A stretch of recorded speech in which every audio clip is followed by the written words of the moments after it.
शिव पुराण में लिखी कहानी के अनुसार सृष्टि को सुचारू रूप से चलाने के लिए शिव के पुत्र की आवश्यकता थी, लेकिन भगवान शिव मोह माया से दूर रहकर तपस्या में लीन थे। ऐसे में देवताओं ने प्रेम और काम वासना के देवता कामदेव और देवी रति को शिव की तपस्या भंग करके उनमें प्रेम और काम वासना की ऊर्जा संचार करने के लिए सहायता मांगी। कामदेव और देवी रति अपनी जिम्मेदारी निभाने के लिए शिव के सामने नृत्य करके उन पर पुष्प बाण छोड़ने लगे। शिव की तपस्या जैसे ही भंग हुई, उन्होंने अपनी तीसरी आंख खोलकर कामदेव को भस्म कर दिया। आपने भी यह सुना होगा कि भगवान शिव की तीसरी आंख भी है। आमतौर पर शिव की तीसरी आंख को विनाश से जोड़कर देखा जाता है। अब ऐसे में कई बार मन में सवाल आता है कि वास्तव में शिव की तीसरी आंख का क्या मतलब है।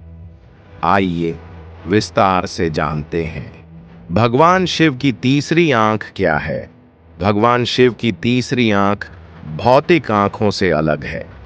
भौतिक आंखें मतलब हर मनुष्य या जीव की वे दो आंखें जिससे कि वो संसार को देखते हैं, जबकि भगवान शिव की तीसरी आंख भौतिक आंखों से परे है। इस तीसरी आंख से वो सब देखा जा सकता है, तो साधारण दो आंखों से नहीं देखा जा सकता। इस तीसरी आंख को ज्ञान चक्षु भी कह सकते हैं। यह भौतिकता से परे सत्य को देखने की आंख है। शिव जी की यह तीसरी आंख बाहर का संसार नहीं, बल्कि हमारे भीतर बसे एक आंतरिक संसार को दिखाती है। यह दिव्य नेत्र हैं जो भविष्य काल तक को देख सकती है। जैसे जब कामदेव ने शिव के समीप थे, तो शिव ने काम यानी वासना, इच्छा को अपने ऊपर आते हुए देखा। इसलिए उन्होंने इस इच्छा को खुद पर हावी होने से पहले ही खत्म कर दिया।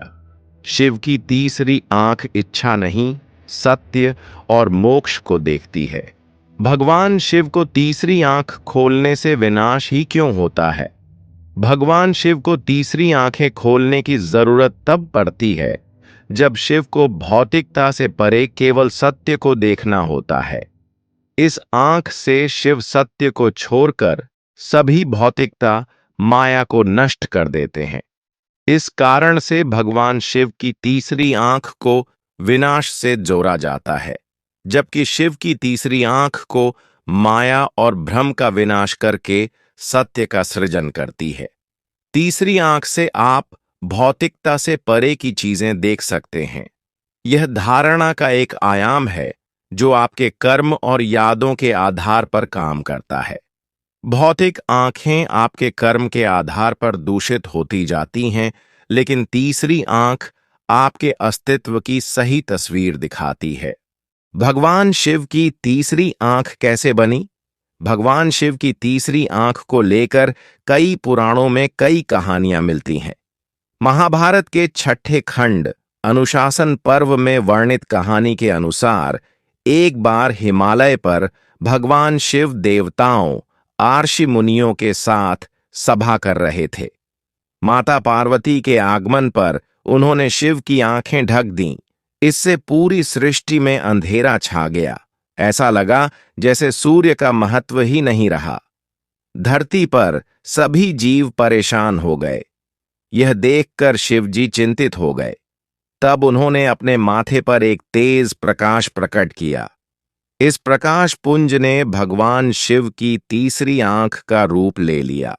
हर मनुष्य के पास होती है तीसरी आंख। पुराण में वर्णित है कि मनुष्य इतना साधारण जीव नहीं है जैसा कि वे खुद को समझता है। मनुष्य में कई अद्भुत शक्तियां हैं। ये सभी शक्तियां ऊर्जा के रूप में हमारे भीतर ही विद्यमान हैं। भौतिक आंखों से परे यह तीसरी आंख हमें उस सत्य को दिखा सकती है जो हम इन भौतिक आंखों से नहीं देख सकते। हमें वास्तविकता को समझने के लिए अपनी तीसरी आंख खोलनी होगी। तीसरी आंख का खुलना सत्य का मूल है। तीसरी आंख खोलने का अर्थ किताबों से जानकारी बटोरना नहीं, बल्कि जीवन के प्रति एक नया दृष्टिकोण विकसित करना है। तर्क और दर्शन से स्पष्टता नहीं मिलती, क्योंकि परिस्थितियां बदलने पर ये भी बदल जाते हैं। सच्चा ज्ञान तीसरी आंख खुलने से ही मिलता है। तो दोस्तों, अगर आप भगवान शिव की सच्ची भक्त है तो मेरे चैनल को सब्सक्राइब करें और बेल आइकॉन को ऑन करें और कमेंट में हर हर महादेव जरूर लिखें।